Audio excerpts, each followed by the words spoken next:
my class day, we were lucky enough to have Will Ferrell as class day speaker, and that many of us, hungover or even freshly high, mainly wanted to laugh.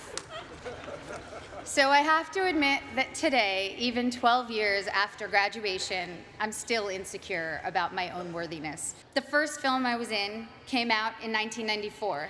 I was 13 years old upon the film's release, and I can still quote what the New York Times said about me verbatim. Ms. Portman poses better than she acts. The film had a universally tepid critical response and went on to bomb commercially. That film was called The Professional, or Leon, in Europe. And today, 20 years and 35 films later, it is still the film people approach me about the most to tell me how much they loved it, how much it moved them, how it's their favorite movie. I feel lucky that my first experience releasing a film was initially such a disaster by all standard measures. I learned early that my meaning had to be from the experience of making the film and the possibility of connecting with individuals rather than the foremost trophies of my industry, financial and critical success. I started choosing only jobs I was passionate about and from which I knew I could glean meaningful experiences.